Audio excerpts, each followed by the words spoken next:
Good morning সবাইকে। আজ হলো রবিবারের সকাল, আর রবিবার মানেই হলো আমার একটু ঘুরতে বেরোনো। তো এখন বেরিয়ে পড়েছি, জানি না কোথায় যাচ্ছি, তো যাই। আজ হলো প্রভুর জন্মদিন, তাই এলাম হলো মধ্যমগ্রাম ইস্কনে। আর এখন ভোগ আরতি চলছে, তো দর্শন করার জন্য এলাম।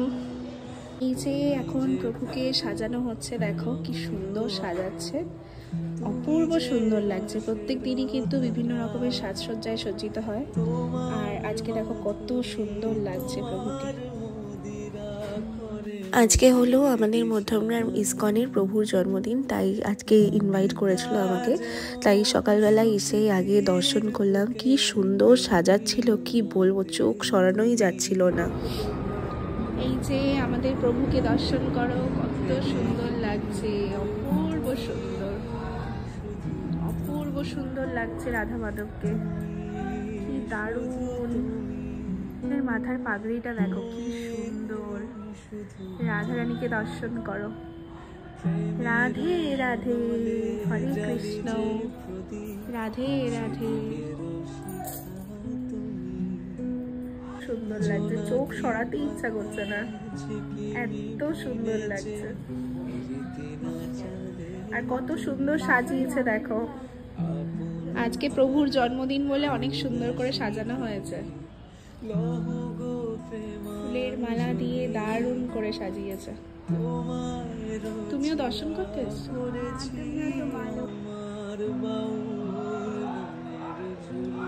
রাধে রাধে।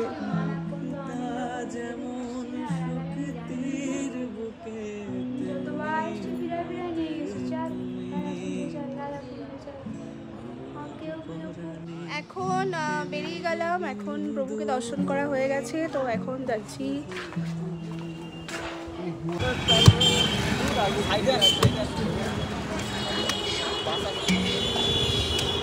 ডাব খেতে ভীষণ ভালোবাসি, ওই জন্য ডাব খেতে চলে এসেছি। আজকে রবিবার, একটু বাড়ি থেকে না বেরোলে আমার ভালোই লাগে না, তাই আজকে বেরিয়েছিলাম একটু ঘুরতে। তো আজকে অনেক জায়গায় প্ল্যান করে বেরিয়েছিলাম যে এখানে ওখানে যাব, কিন্তু এত জায়গায় যেতে পারবো সেটা আমিও ভাবিনি। মানে প্রথমে ইস্কনে যাবো এটা তো প্ল্যান ছিলই, কারণ ওখানে প্রভুর জন্মদিন ছিল, দেখা করার ব্যাপার ছিল। তারপরে এত জায়গায় ঘোরা হয়ে যাবে আমি ভাবতেই পারিনি। আর আমার একটু গ্রাম এলাকা ভীষণ ভালো লাগে, তো এখানে আজকে আমি প্রথম এলাম, আগে কখনো আসিনি। আর এরকম চারিদিকে যদি সর্ষে ক্ষেত দেখি তাহলে কার না ভালো লাগে বলো। আমার তো মনটা পুরো জুড়িয়ে গেছিল গিয়ে, মানে এত ভালো লাগছিল, চারিদিকে শুধু সবুজ আর সবুজ। আর আমরা যেখানে থাকি সেখানে তো গাছপালাই এখন আর দেখা যায় না, সব কেটে সব ফ্ল্যাট উঠে গেছে, এরকম অবস্থা এখন।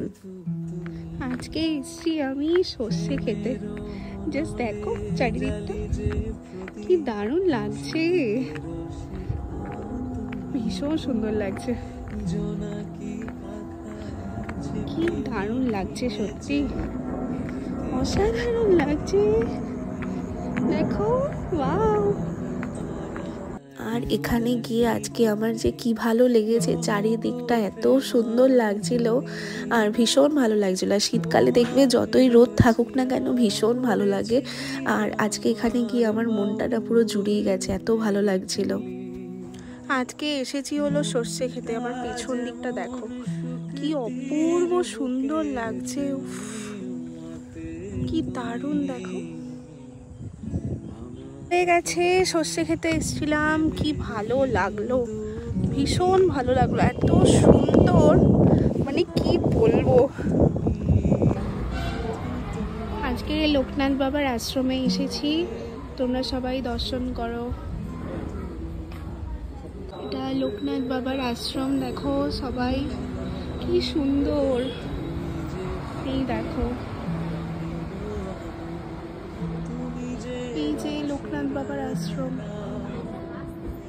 আজ এসেছি লোকনাথ বাবার আশ্রমে, দেখো কি সুন্দর গার্ডেনিং করা রয়েছে, কি ভারী সুন্দর লাগছে দেখো। আর মন্দিরটা অনেক বড়। এই যে লোকনাথ বাবার আশ্রম, খুব সুন্দর, ভীষণ সুন্দর, এই দেখো কি সুন্দর। কি আমি যেখান থেকে দীক্ষা নিয়েছিলাম রাধা গোবিন্দর মন্দির থেকে, ওইখানে আজকে এলাম দর্শন করতে। এই দেখো আমার গুবলু সোনাকে কত সুন্দর লাগছে, আমার ছোট্ট সোনাটা। আসলেই না ওকে না দেখলে একটু মনটা ভালো লাগে না, কত সুন্দর লাগছে দেখো। আমি দীক্ষা নিয়েছি কালকে, আমার 2 বছর কমপ্লিট হয়েছে। তো কালকে তো আসতে পারিনি, শরীর খুব খারাপ ছিল, আর আজকে তাই চলে এসেছি দর্শন করতে। এই দেখো আমার গুবলু সোনা। ভেবেই রেখেছিলাম কালকে আসবো, কিন্তু কালকে আসতে পারিনি, তার জন্য আজকে চলে এসেছি। দেখো সবাই একটু দেখো কত সুন্দর লাগছে আমার আদরিনীকে, কত মিষ্টি লাগছে দেখো। পুচকু সোনাটাকে না দেখলে যেন মনটা ভালোই লাগে না। কালকেই ভেবেছিলাম যে আসবো, কালকে শরীরটা খুব খারাপ ছিল, ওই জন্য আসতে পারিনি। কত সুন্দর লাগছে দেখো।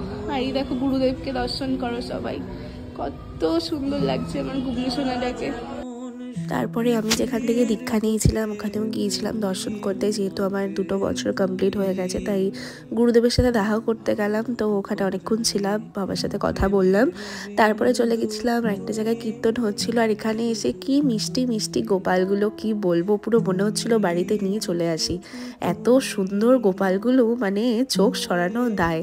আর প্রত্যেকটা গোপাল ভীষণ সুন্দর, ভীষণ, মানে প্রত্যেকটা জায়গায় একটা করেই গোপাল থাকে, কিন্তু এখানে এসে দেখলাম 3-4টে গোপাল, টোটাল 4টে গোপাল ছিল, আর রাধাকৃষ্ণ ছিল। তো এখানে কীর্তন হচ্ছিল, তাই আমি যাবো না, এটা কী করে হয় বলো। আর এখানে গিয়ে আমি প্রসাদও পেয়ে গেলাম, তো বেশ ভালো লাগছিলো। আমার আসতে ইচ্ছা করছিল না, খালি মনে হচ্ছিলো গোপালগুলোকে আমি দাঁড়িয়ে দাঁড়িয়ে দেখি।